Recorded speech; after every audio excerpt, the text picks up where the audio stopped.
Както съм казвал не веднъж и не два пъти, аз съм Данчо Шефа, Йордан Данков Данчо Шефа. Моят път, въпреки че аз нямам право да се оплаквам пак, точно аз, който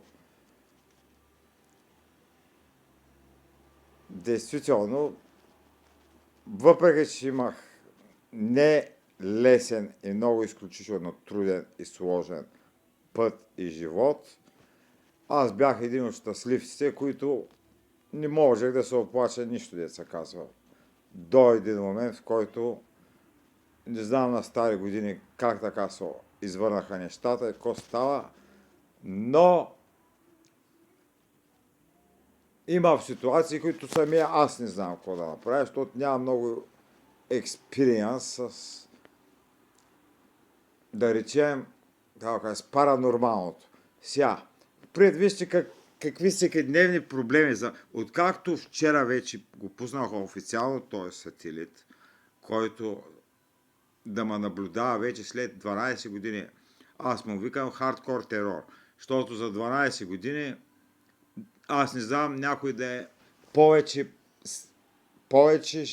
това как да кажа, аз за 12 години то не бяха разследвания, то не бяха все едно някакъв международен терорист съм аз. Аз даже преди една седмица, докато двама ма фанаха отзаде да ме арестуват, викам, слушай, кой под камайна. Викам, и аз много терор съм ги. И аз съм, можеш да кажеш сега, и аз съм ги тероризирал много.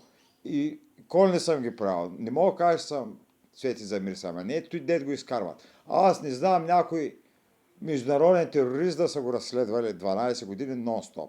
Оня отидоха пича, брат, че се го застреляха. Бен Ладен не е получавал такъв. Да, търсиха го 10 години. Но аз не знам никой жив човек в света, който и 12 години, аз няма ден, няма нощ. Аз чупя на ден по 4 телефона и единствения, защото имам телефон, те не са пред къщи, с полицейска кола на улицата, с видеокамера, двама полицая, които се сменят на 12 часа смяна. И това е нещо 60 дена нон-стоп, защото нямам телефон. Единственият шанс да ги спре да използвам телефон. А вече той нещо, всичко стана излишно, защото ме гледат от космоса с сателит. Но след като ме гледат с сателит, вижте какви неща започнаха да излизат от 3D-то. И ми кажете, че аз не съм луд, моля ви.